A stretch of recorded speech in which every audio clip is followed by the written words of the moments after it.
शांत हूँ जिनके गुणों के गान में वर्धमान महान जिन विचरे हमारे ध्यान में। ये जो अनेकांत संबंधी 14 छंद थे, इनमें आज के 2 छंद हैं, ये सबसे अंत के हैं, 13वें और 14वें भंग। ये अंत के नित्य और अनित्य संबंधी 2 बोल हैं। कोई नित्य मानते हैं, कोई आत्मा को अनित्य ही मानते हैं। उनकी ये चर्चा की है, बहुत ही मार्मिक शब्दों में है, और इनका ये हिंदी पंद्यानुवाद है, ये भी उतना ही मार्मिक बन पड़ा है कि उत्पाद व्यय के रूप में बहते हुए परिणाम लक्ष्य। उत्पाद, व्यय और द्रव्य, ये 3 चीजें हैं। तो परिणमन तो उत्पाद व्यय रूप होता है, और वस्तु द्रव्य रूप है। तो उत्पाद व्यय के रूप में बहते हुए परिणाम लक्ष्य। द्रव्य में वे परिणाम माने बह रहे हैं, उनको देखकर ये मानो अपने एक प्रवाह है। 2 तरह का बोला ना, एक विस्तार क्रम और एक प्रवाह क्रम। तो प्रवाह माने होता है बहना, क्षेत्र की अपेक्षा होता है विस्तार क्रम, और काल की अपेक्षा होता है प्रवाह क्रम। आत्मा जो वस्तु है, उसकी लंबाई, चौड़ाई और मोटाई यदि देखी जाए तो वस्तु तो मूल में है ही ठोस, फिर उसकी चौड़ाई क्षेत्र की अपेक्षा नापी जाती है। तो असंख्य प्रदेशी उसका ये क्षेत्र है, तो असंख्य प्रदेश प्रमाण ये इसकी चौड़ाई है। और लंबाई काल के हिसाब से मानी जाती है कि अनादि अनंत इतना ये आत्मा लंबा है, और मोटा कितना है, तो अनंत गुणों का अखंड पिंड इतना मोटा है। ऐसा ही भगवान आत्मा है। तो क्षेत्र की अपेक्षा होता है विस्तार क्रम, और काल की अपेक्षा होता है प्रवाह क्रम।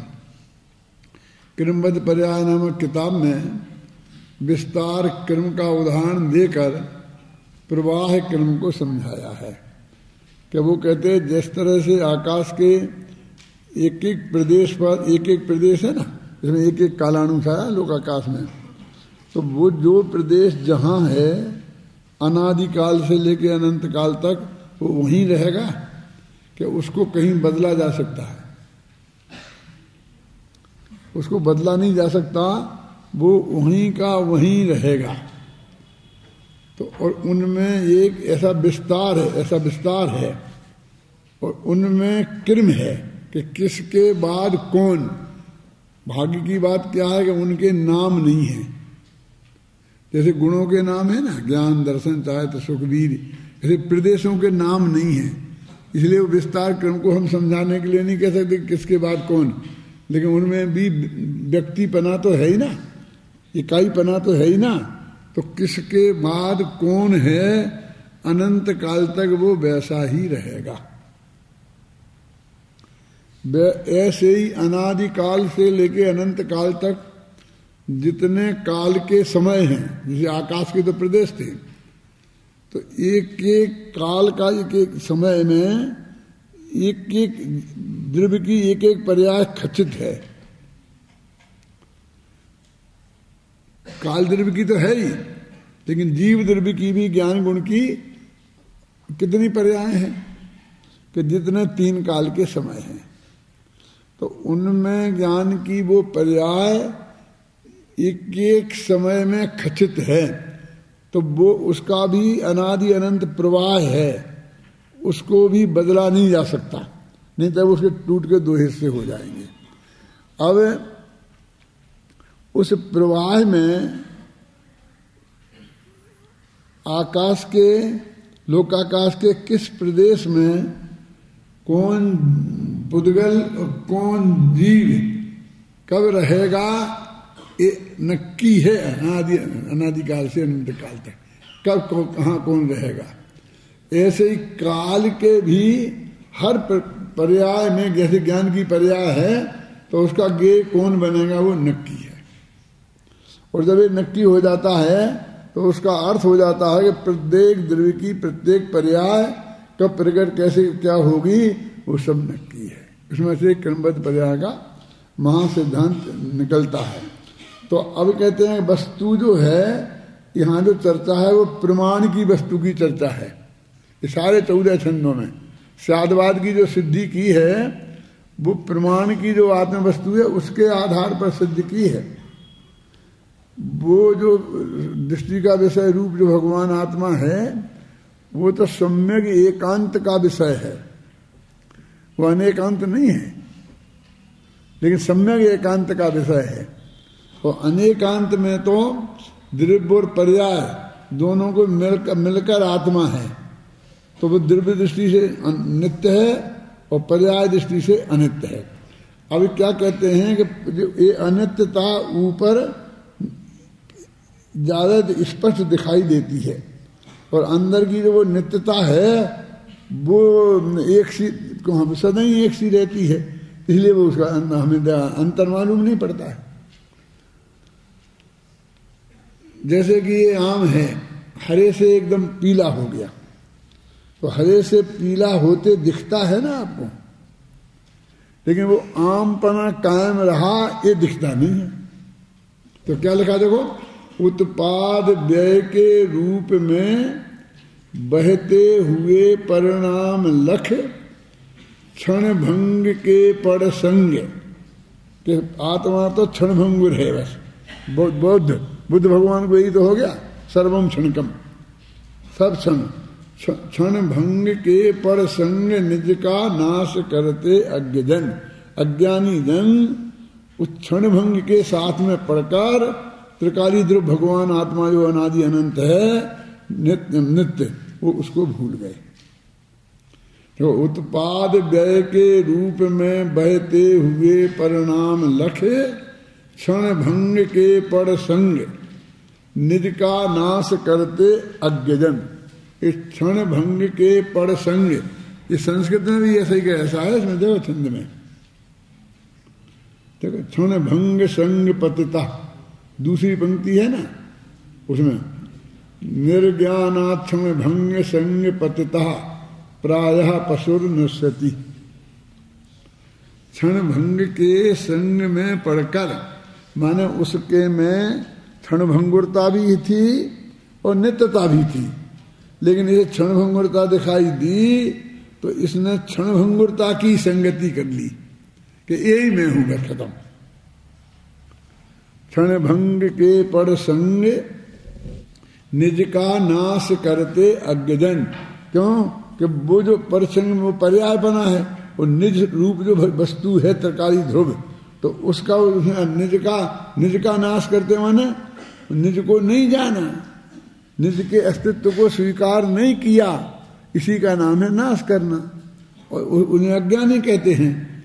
चैतन्य निजमय आत्मा, चैतन्यमय निज आत्मा क्षण भंग है पर नित्य भी, क्षण भंगुर भी है और नित्य भी है। यह जान कर जीवित रहे नित्य स्यादवादी विज्ञजन। स्यादवादी विज्ञजन यह जानकर जीवित रहें माने सम्यक दर्शन को प्राप्त करते हैं, सम्यक ज्ञान को प्राप्त करते हैं। और उसको सम्यक ज्ञान प्राप्त नहीं करना इसी का नाम मरना है, और सम्यक दर्शन प्राप्त करना इसी का नाम जीवित रहना है, बस कर्म है। और सम्यक दर्शन को प्राप्त नहीं करना इसी का नाम पशुपना है, और सम्यक दर्शन को प्राप्त कर लेना इसका नाम विज्ञपना है। तो पशु लिखा ना, तो पशुओं को भी तो सम्यक दर्शन होता है, तो वे क्या है ना, कभी विज्ञजन है कि पशु है। पशु तो ये कॉमन लोक में अज्ञानियों के अर्थ में प्रसिद्ध है, इसलिए उस अर्थ में उन्होंने कहा है। देखो है बोध जो टंकोत कीर्ण विशुद्ध उसकी आस से। अब कुछ लोग कैसे हैं कि त्रिकाली ध्रुव भगवान आत्मा की आशा से, जो बोध माने ज्ञान टंकोत कीर्ण है, टाकी के उकीरा जैसा है ना, विशुद्ध है, उसकी आस से बस मैं तो वो ही हूं, अब मैं और कुछ नहीं हूं। वो अनित्यता का अपमान करते हैं। दूसरे प्रकार के एकांतवादी कैसे हैं कि वो जो है बोध जो टंकोत कीर्ण विशुद्ध उसकी आस से, पर मैं तो वो ही हूं, उसी में आप उसी की आशा लगाकर चिद परिणति निर्मल उछलती से सदा इंकार कर। चैतन्य की परिणति जो निरंतर उछल रही है, माने पर्याय निरंतर प्रकट हो रही हैं, उससे इंकार कर देते कि नहीं ये नहीं, ये मैं नहीं, ये क्षणभंगुर है, ये मैं नहीं, ये मैं नहीं, ये मैं नहीं। अपने आप ही दृष्टि की विषय की जब बात आती है ना, तो इसी तरह से इंकार करते हैं ना। लेकिन उनके दिमाग में, शायदवादी विज्ञजनों के दिमाग में तो अपर पक्ष स्वीकृत है, उससे वो इंकार नहीं करते हैं। नैतिक जो पढ़ते हैं तुम विद्यार्थियों में, उनने पहले दिन की परिभाषा में विवेक मातंड की परिभाषा दी है, उसमें लिखा अनिराकृत प्रतिपक्षा, जो प्रतिपक्ष का निराकरण नहीं करे वो नय है। वो अपनी बात कहता है और उसको उसके बारे में चुप रहता है, उसे गौण करता है, उसके बारे में चुप्पी का होना, इसका नाम ही गौण है। फिर अब हम किसी न किसी तरीके बिल्कुल वो तो बेकार है, वो तो गौण करने लायक है, तो मुख्य हो गया ना, क्योंकि उसके बारे में चुप तो रहे नहीं। हम उसको गौण करने का अर्थ ही नहीं समझते हैं कि बस उसे छोड़ो, हमें जैसे वो जगत में हमारे है ही नहीं, उसके अस्तित्व से इंकार नहीं, जैसे कि वो है ही नहीं, ऐसा कह के अपनी दृष्टि को वहां से हटाते हैं, उससे उसके अस्तित्व से इंकार नहीं कर रहे हैं। तो कहते हैं चिद परिणति निर्मल उछलती से सतत इंकार। ऐसी चैतन्य परिणति उछल रही है, बराबर प्रति समय पर्यावरण में प्रकट हो रही है, और साहब उससे इंकार कर देता जी है ही नहीं। क्यों? कि उछलती परिणति तो मैं हूं ही नहीं, लेकिन तू ही है। वो त्रिकाली ध्रुव भगवान आत्मा भी तू है, और निर्मल उछलती परिणति भी तू है, और विकारी परिणति भी उछल रही हो तो भी वो तू ही है। देखो समुद्र किसे कहते हैं बोलो? समुद्र बहुत बड़े जल का एक भंडार है, जो मीलों गहरा है, पानी भरा है। अब ऊपर सूर्य की किरणों की भयंकर गर्मी से तपकर वो पानी एकदम गर्म हो गया है, और चारों तरफ की धूल मिट्टी, यहाँ वहां की गंदगी बह बह करके आई ना, पत्ते मत्ते पेड़ों के चारों तरफ से, तो ऊपर वो पत्ते पत्ते गंदा, ऊपर वो गंदा है, एकदम गर्म है, समझे ना। अब वो, लेकिन वो सब 6 इंच के उसमें ही है, बहुत से बात 1 फुट समझ लो, ऊपर जो 1 फुट पानी है, और वो चंचल है, क्योंकि हवा की लहरों से पड़ के, और वो एकदम चंचल है। तो ये 3 चीजें उसमें हैं।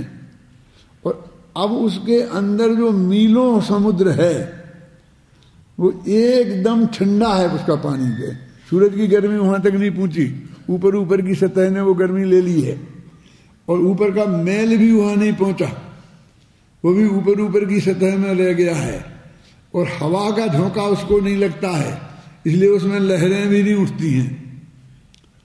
तो इस तरह से वो अंदर का जो दल है, जो मीलों गहरा है, वो एकदम शांत ठंडा है ना, शांत ठंडा और निर्मल है। और ऊपर का समुद्र है, वो मैला गंदा गरम और अशांत है।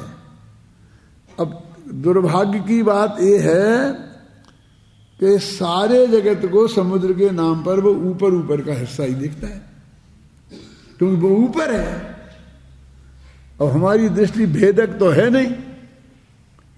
तो हम ऊपर, समुद्र माने एकदम चंचल, समुद्र माने एकदम गर्म मैला पानी का नाम समुद्र है, अपन ऐसा समझते हैं, जबकि ऐसा नहीं है वो। तो अब क्या होता है कि दो चीजें हैं, समुद्र तो वास्तव में दोनों को मिलकर है। मैं विकारी पर्याय को भी शामिल करके बात कर रहा हूं।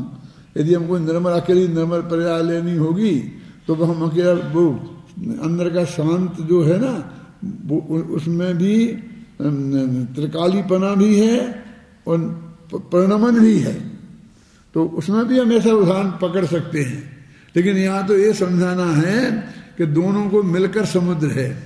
तो एक आदमी ने तो उस ऊपर की पर्यायों की को ही देखकर अंदर के अनंत दल की उपेक्षा की, तो वो एक प्रकार का अज्ञानी हो गया।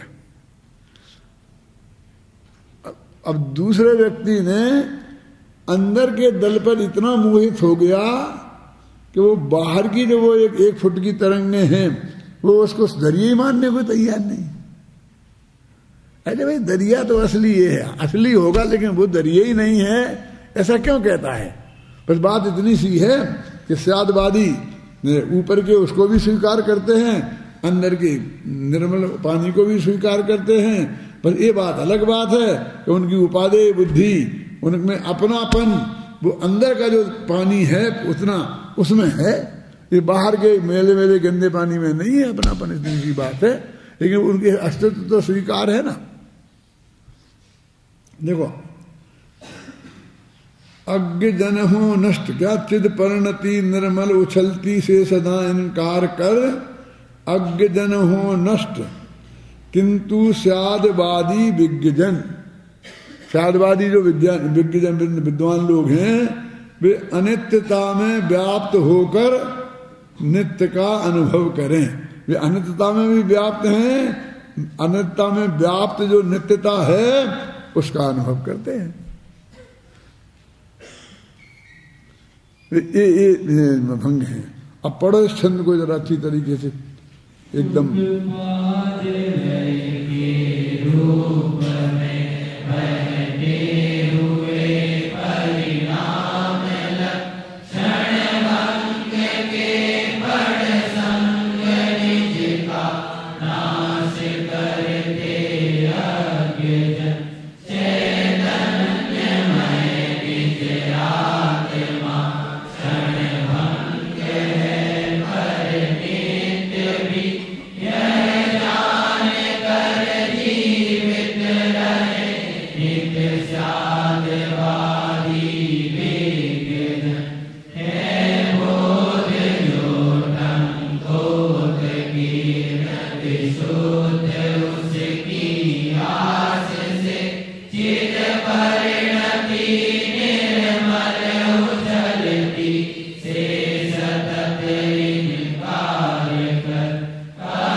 एकदम बहता हुआ छंद है। बहता हुआ माने कहीं आपको अन्वय करने की जरूरत नहीं है। इसे गद्य सलीका भी पढ़ सकते हैं, और पद्य में तो आपने पढ़ाई है, लेकिन आप इसे गद्य के रूप में भी पढ़ सकते हैं। क्या उत्पाद व्यय के रूप में बहते हुए परिणाम लक्ष्य क्षण भंग के पण संग निज का अनाश करते अज्ञजन। गद्य के रूप में भी पढ़ लो, पद्य के रूप में भी पढ़ सकते हैं। मैंने उसका भाव भी स्पष्ट होता चला जाता है अत्यंत सरलता से।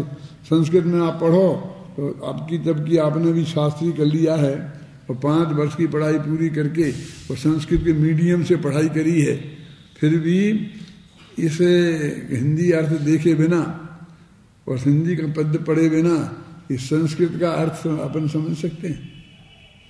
नहीं समझ सकते।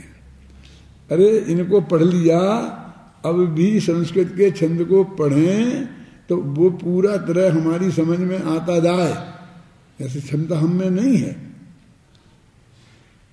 यदि हमारी मातृभाषा संस्कृत होती और हमारा उस पर ऐसा ही अधिकार होता तो निश्चित रूप से उसको पढ़ते हुए भी उसका कली कली हमें खिलती जाती।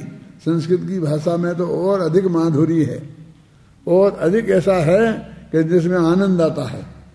लेकिन हिंदी में भी भाषा से क्या है, सम्मा दर्शन का संबंध, धर्म का संबंध कोई भाषा से थोड़ी है। भगवान की दिव्य ध्वनि भी 18 महाभाषाओं में और 700 लघु भाषाओं में खिली थी। तो वो संस्कृत, वो क्या संस्कृत को है वो गीरवाण वाणी, फलानी वाणी ऐसे बोलते हैं। यदि ऐसा कुछ नहीं है, संस्कृत ही थोड़ी, वो तो प्राकृत कितनी भाषाओं में खिलती थी। वो तो जब जिस भाषा में हमारे शास्त्र, हमारे आचार्य भगवंतों के लिखे हुए प्राकृत संस्कृत में हैं, इसलिए वो जरा महिमावंत हो जाते हैं। और एक कभी कभी ऐसा भी होता है कि जो हमारी समझ में नहीं आता है वो ज्यादा महिमावंत लगता है ना। देखो अब अर्थ तो अपन इसका मैं पढ़ूंगा नहीं, मैंने बता दिया। अब नीचे उक्त संपूर्ण कथन का मर्म यह है कि आत्म वस्तु नित्य भी है और अनित्य भी है। मिल गया? होगा, उसमें भी होगा, नहीं है क्या? मैं इस मूल ग्रंथ से पढ़ रहा हूं, लेकिन ये होगा तो उसमें जरूर मूल ग्रंथ हो जिसके बाद वो खोल लो। जो उक्त संपूर्ण कथन का मर्म यह है, मिल गया, हाँ, कि आत्म वस्तु नित्य भी है और अनित्य भी है। वह नित्यानित्य है। देखो अकेला नित्य लिखा तो भी लगाया, अकेला अनित्य कहा तो भी लगाया, प्रमाण में भी लगती है ना। और नित्यानित्य कहा तो फिर ना भी लगाया ना ही लगाया, क्योंकि अब दो ही बातें मूल रूप में ही कह दी तो फिर भी लगाने, भी तो इसलिए लगाई जाती है। ये आता है चा माने और, तो और माने क्या है, ये आता है ना कई तत्वासूत्र के सूत्रों में है, लब्धि प्रत्यम च। तो किच्चा का मतलब क्या है कि वो अवधि ज्ञान जो भव के आधार पर कहा था वह लब्धि निमित्तक भी होता है। तो चा का अर्थ में भी हो गया, माने तो पहली कोई बात चाहिए कि जिसमें ये भी लगे।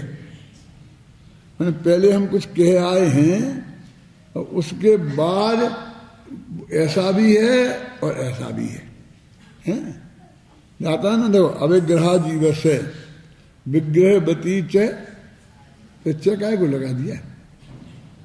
तो कहते हैं कि जीवों की गति अवग्रह माने मूढ़ा से रहित होती है, और विग्रह बती च, वो विग्रह वाली भी होती है, माने मूढ़ा से रहित माने अवग्रह होती है और मूढ़े वाले भी होती है। दो ही कहनी थी। तो पहले अकेले अविग्रह क्यों कह दी? अविग्रह जीवस्य, कि जीव की गति अविग्रह होती है, जीव की गति अविग्रह और विग्रह वाली होती है, ऐसा क्लियर कह देते। लेकिन उनकी एक स्टाइल है क्या कि जिससे कम से कम अक्षरों का प्रयोग किया जाता है? और विग्रहवती च प्राक चतुर्भ्या, क्यों 4 समय के पहले पहले। और फिर हम कहते हैं कि संसारी जीवों की गति विग्रह और अवग्रह दोनों होती हैं, और मुक्त जाने वाले जीवों की गति अकेली अवग्रह होती है। ऐसा अर्थ बताने के लिए भी चा शब्द का प्रयोग किया है। तो ऐसे ही देखो कहाँ पढ़ रहे थे पर ऊपर से तो मात्र पर्यायों को देखने वाले जैनी, जो हम बता रहे अज्ञानी पशु जिसको कह रहे, ये कोई अजैनियों को नहीं कह रहे। जरा एक बात समझना, यदि कोई नैयायिक होता, नैयायिक माने न्याय का विशेषज्ञ, न्याय का जानने वाला। हमारे आचार्यों ने कभी कभी नैयायिकों की और वैयाकरणों की मजाक भी बहुत उड़ाई है कि ये बिल्कुल व्यवहार शून्य होते हैं, अपने पढ़ाई में ही लगे रहते हैं, उसमें ही मस्त रहते हैं। तो वो उसमें उसका उदाहरण देते हैं एक नैयायिक का, वैयाकरण का तो ये देते हैं कि वो एक व्याकरणाचार्य था, तो वो बाजार में गया तो महिला एकदम चिल्ला के बोल रही थी कि दध्या ले लो, दही ले लो, मैंने दही ले लो। तो नहीं, गति शब्द में ई की मात्रा नहीं लगती है। ये मूलता ऐसा है, इसमें फलाना प्रत्यय लगता है, तुम्हें ऐसा नहीं बोल सकती है, तुझे गलत बोलती है, क्या जा भड़ुए आगे जा। उसको फिर वो दही नहीं मिला। एक फिर नैयायिक माने न्याय के विशेषज्ञ आए, अपने को न्याय में ही मस्त रहते थे, तो उन्होंने घी खरीदा, तो कटोरे में घी लिया, एकदम उनका दिमाग चला, घृताधारम बर्तनम बर्तनाधारम घृतम भा परिक्षतव्य वेता थे। घी के आधार पर कटोरा है कि कटोरे के आधार पर घी है, इसकी परीक्षा करना चाहिए। अपन बोलते हैं ना, पर्याय के आधार से द्रव्य है कि द्रव्य के आधार से पर्याय है, और आधार आधे संबंध बताते हैं ना अपने कई जगह, तो वो संबंधाधिकार वगैरह में ये आधे है वो आधार है, तो इसका हमको आधार आधे संबंध निकालना चाहिए, इस बात की परीक्षा करना चाहिए। तो क्या है, बर्तन औंधा करके देखो, यदि घी के आधार पर बर्तन होगा तो पता चल जाएगा। तो उसने औंधा कर दिया तो सारा घी नीचे गिर गया, ऐसे वो मजाक उड़ाई गई है। लेकिन भाई साहब ऐसा ही है, जो गहराई में जाके देखें तो ये तर्क काफी मजबूत है कि अपन तो यही समझ रहे मूर्ख लोग, क्या कि बर्तन के आधार पर घी है, समझ रहे ना, लेकिन वो कहते कि नहीं, घी के आधार पर बर्तन है। यानी हम जो घी का डब्बा हमने खरीदा है, हमने घी खरीदा है, डब्बा नहीं खरीदा है। हमें बोलते हैं घी लाए, हम 16 किलो घी लाए, घी का डब्बा लाए नहीं बोलते। तो मतलब एक मूल वस्तु घी है और डब्बा तो उसके आधार पर है। क्या है? तो गहराई में जाके हमने देखा ना कि ऐसा भी है, किसी अपेक्षा घी के आधार पर बर्तन है और किसी अपेक्षा बर्तन के आधार पर घी है। माने हम ऊपर से देखने पर वो मूर्खता लगती है, लेकिन नहीं, वो वस्तु के स्वरूप की विचार करते हैं तो वो मूर्खता नहीं है। जैसे वो वैज्ञानिक की मजाक उड़ाए जाते हैं ना, कि उसने अपने घर में 2 बिल्लियां पाल रखी थी, और जब उसने अपने घर नया बनाया तो किवाड़ में कि बिल्लियों को आने जाने की सुविधा रहनी चाहिए, हम बाहर जाएं, ताला लगा जाएं तो बिल्लियां घर के बाहर निकल जाएं और बाहर से अंदर चली जाएं, ऐसी सुविधा होनी चाहिए। तो उससे कहा भाई इसका छेद बना देना, इससे बिल्लियां निकल जाएं। तो 2 बिल्लियां थी, एक छोटी एक बड़ी, तो उसने एक बड़ा छेद बना दिया। तो उन्होंने कहा कि ठीक है, इससे बड़ी बिल्ली निकल जाएगी, छोटी बिल्ली कहाँ से निकलेगी? कि साहब इसी में से छोटी निकल जाएगी। तो उनकी समझ में नहीं आया कि नहीं मूर्ख, तू एक इसका अलग छेद बना, छोटा छेद बना इसके निकलने के लिए। तो सब ऐसा कह के उन वैज्ञानिकों की मजाक उड़ाते हैं, ख्याल में है ना। लेकिन वो बिल्कुल सही था उसका तर्क। उसने लिखा है टाइम इज फैक्टर। उसने कहा कि अंदर में बिल्लियां हैं और अंदर में गैस खुल गई और घर में पूरी गैस भर गई, तो वो गैस के प्रभाव से बिल्लियां कभी भी बेहोश हो सकती हैं, फिर मर सकती हैं। तो वे अपनी जान बचा के भागेंगी।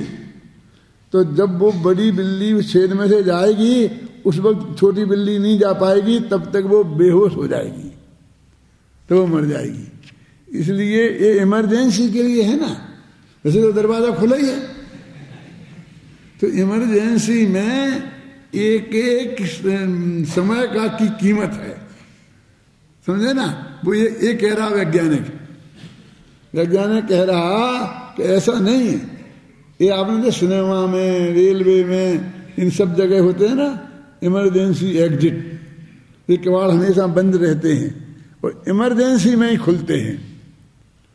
तो वो इतने होते हैं कि जितने में वो जहरीली गैस फैले, उसके पहले सब आदमी उससे बाहर निकल जाएं, इतने होना चाहिए वो दरवाजे, तब तो वो इमरजेंसी डोर है, अन्यथा वो इमरजेंसी डोर नहीं है।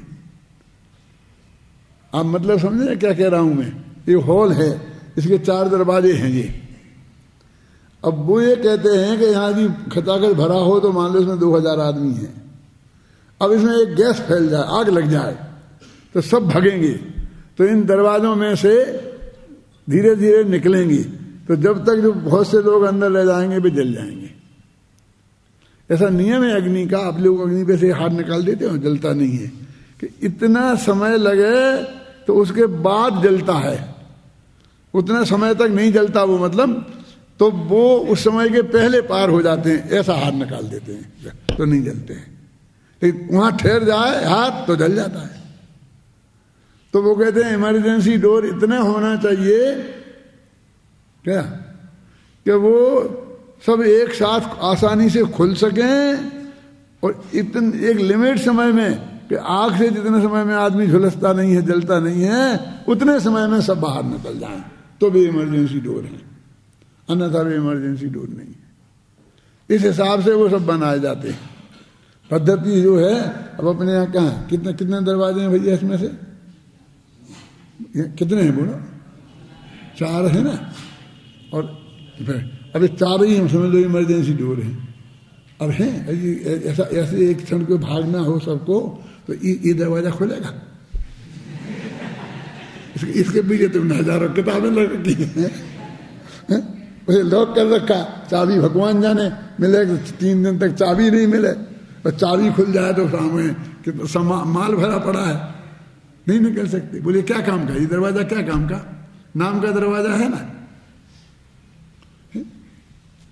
ये दरवाजा जो खुल सके और वहां से लोग निकल सके, उसका नाम दरवाजा है। आप जानते हैं नई नई बिल्डिंगें बनती हैं तो वहां पर कहते हैं उसमें आग लग जाए तो जो फायर ब्रिगेड की गाड़ियां आती हैं वो आसानी से निकल सकें, ऐसी जगह कोई पार्किंग नहीं होना चाहिए कि वो गाड़ी रुक जाए। तो उसका पूरा रास्ता बनाया जाता है, निशान लगाए जाते हैं, और वहां कोई आदमी गाड़ी नहीं खड़ी कर सकता है, कोई किसी भी तरह का अवरोध खड़ा नहीं कर सकता है।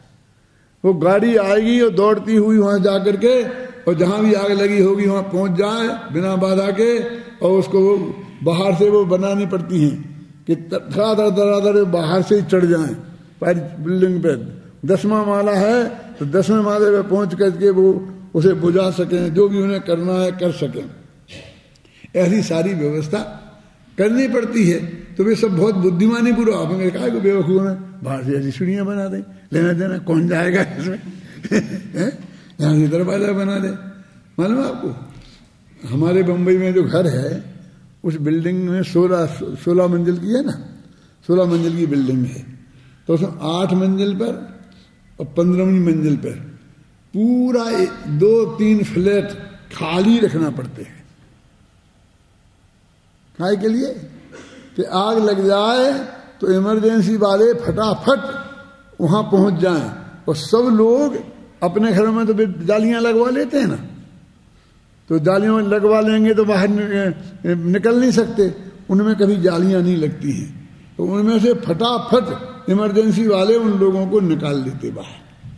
सबको ट्रेनिंग होती है कि तुम दौड़ के इस फ्लैट में इकट्ठे हो जाओ, उसमें कभी ताला नहीं लगता, वो कभी उसमें कोई ऐसी चीज नहीं होती, उसमें खिड़कियों में सरिये नहीं लगते,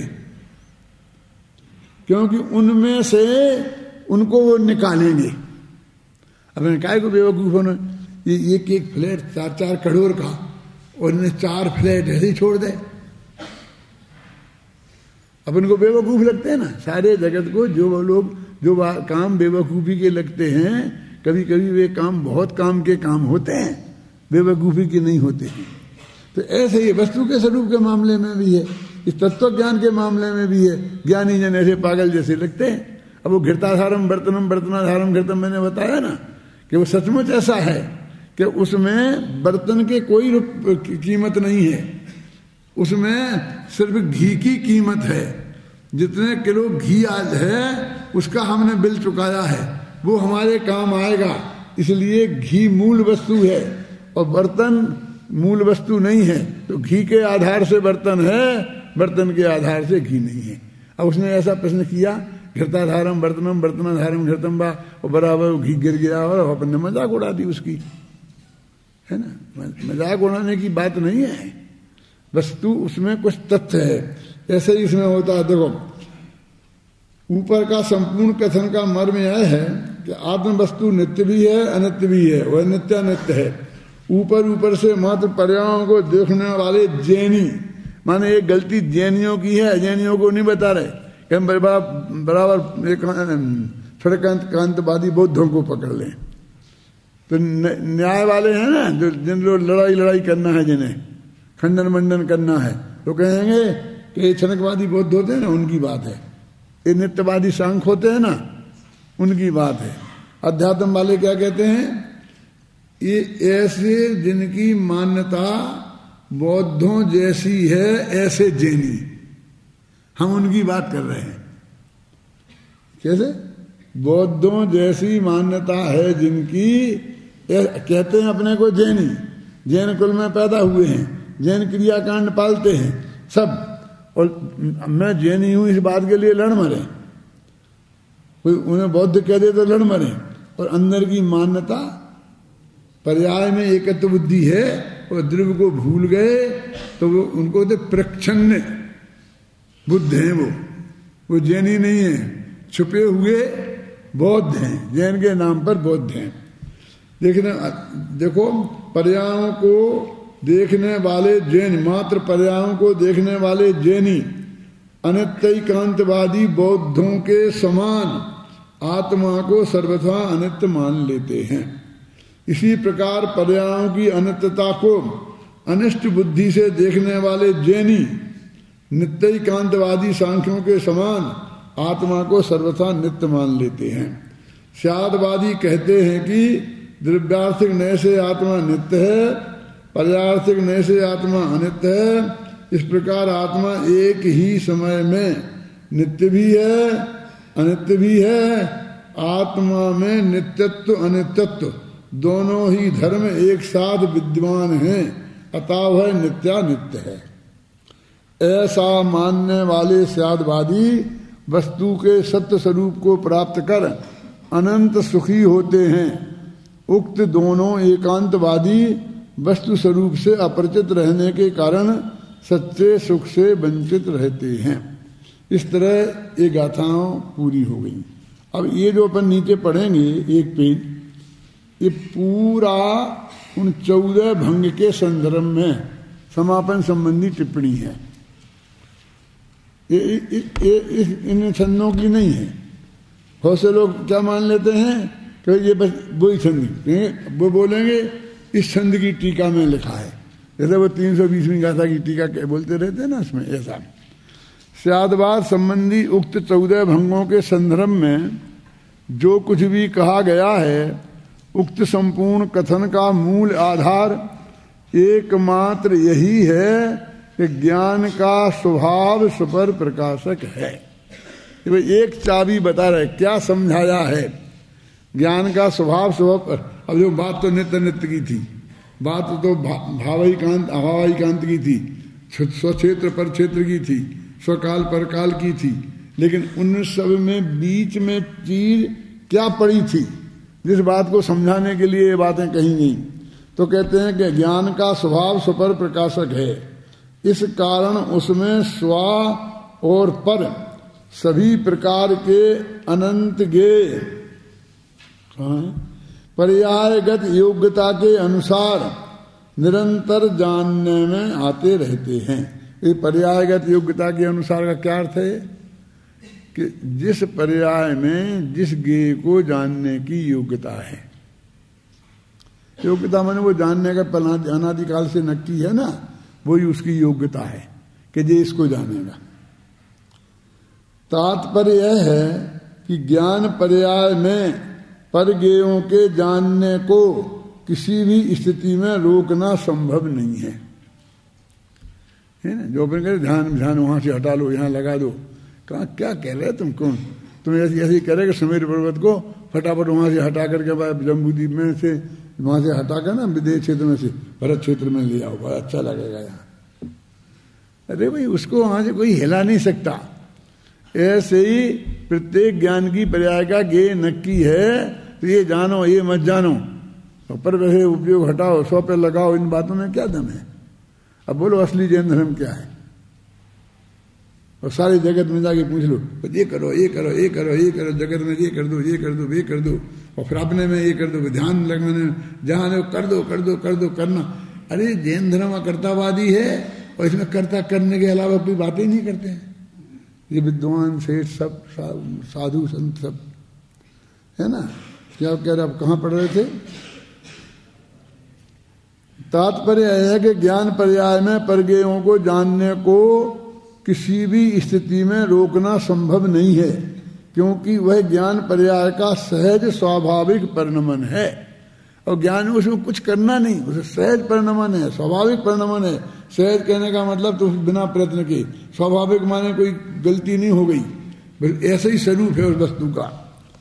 यद्यपि परगेयों का ज्ञान में जानने में आना कोई अपराध नहीं है, विभाव नहीं है, तथापि कुछ एकांतवादी अज्ञानी तो ऐसा मान लेते हैं कि ज्ञान की सार्थकता उक्त ज्ञेयों के जानने में ही है। तो उसको ज्ञेय को नहीं जाना तो क्या जाना? अपने ऐसा भजन तो सुना है, जाना नहीं हो तो आत्मा ज्ञानी हुए तो क्या हुए। कुछ ऐसे लोग भी हैं कि दुनिया को नहीं जाना तो फिर क्या जाना, तुमने अमेरिका नहीं देखा तो क्या देखा, बोलते कि नहीं बोलते हैं? वैसे तो पहले कहते थे कि पंडित साहब चलो आज बहुत अच्छा वो आई है फिल्म, फिर वो आज चलो देख के आएंगे। मैंने कहा नहीं, आज तो वही मेरे को एक कार्यक्रम है उसमें जाना है। नहीं, फिर कल वो निकल जाएगी, फिर निकल जाएगी वो, आज चलो बस लास्ट डे है आज। तो मैंने निकल के कहाँ जाएगी, निकल के कहाँ जाएगी? जहाँ जाएगी वहाँ देख लेंगे कि नहीं ऐसा नहीं है, अब तो बस खत्म वो, अब वो कहीं नहीं चलेगी। अरे भाई, जिस दिन हमें केवल ज्ञान हो जाएगा तो सारी फिल्में एक साथ दिख जाए।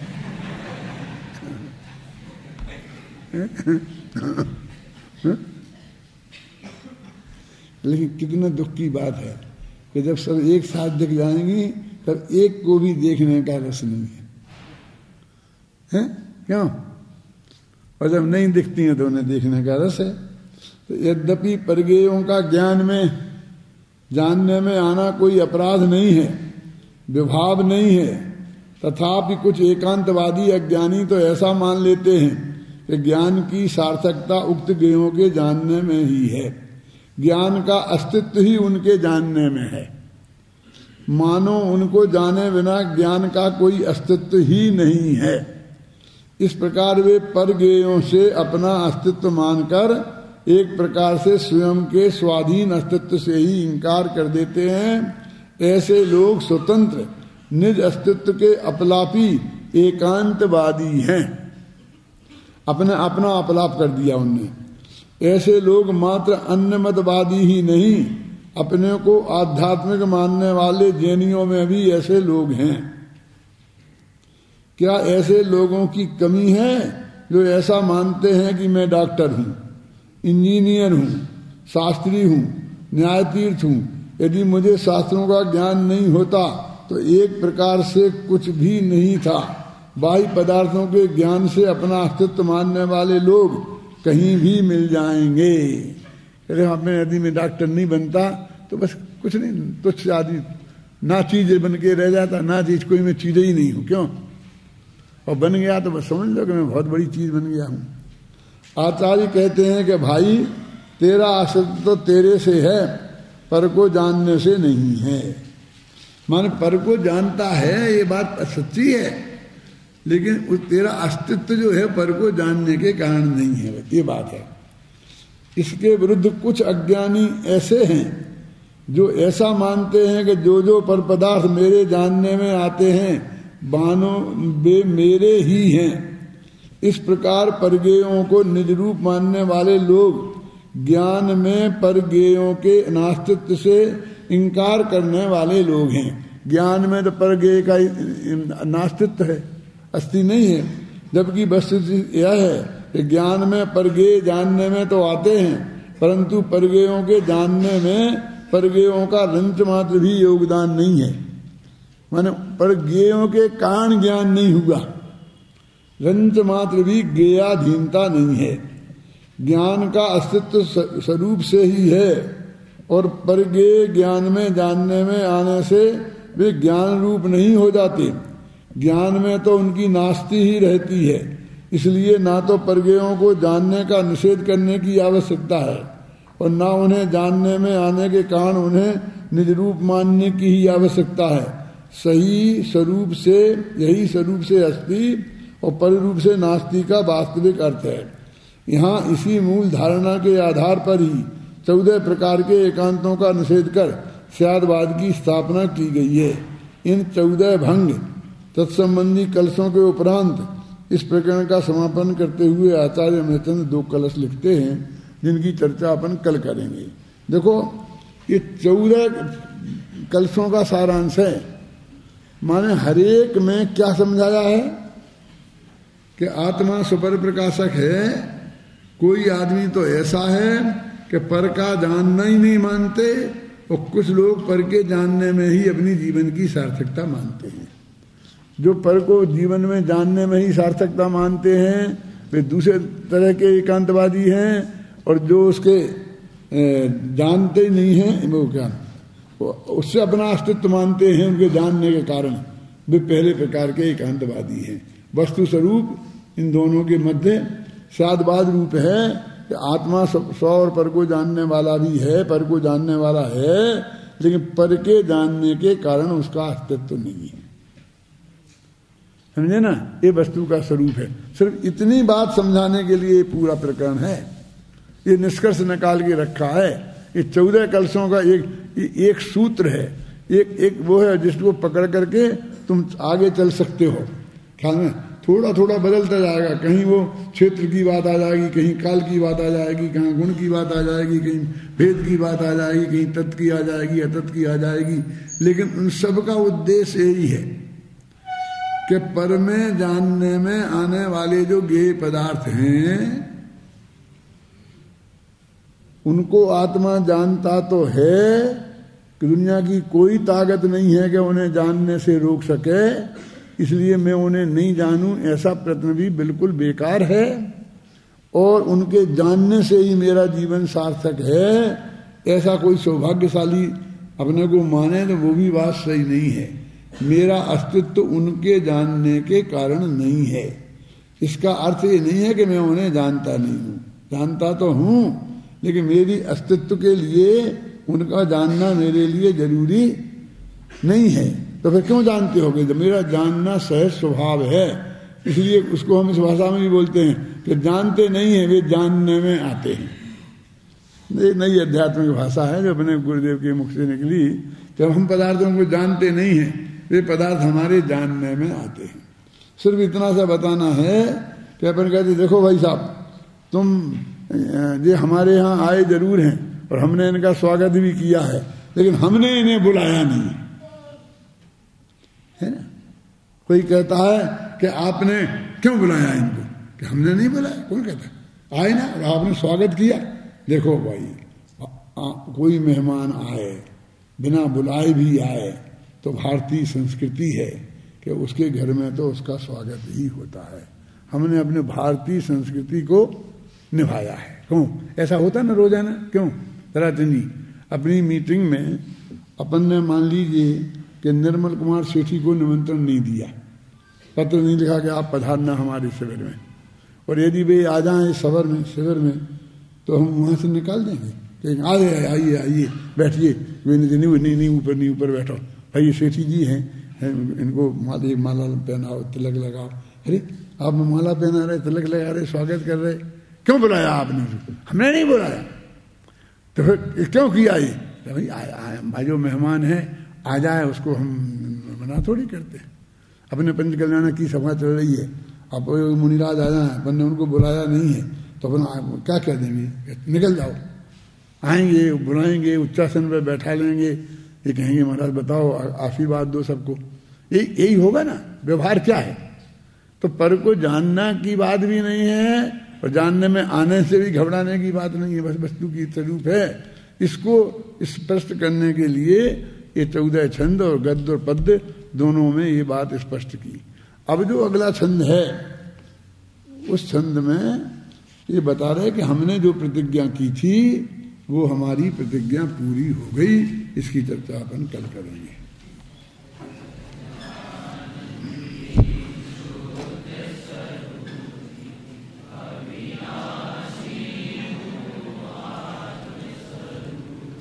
Oh.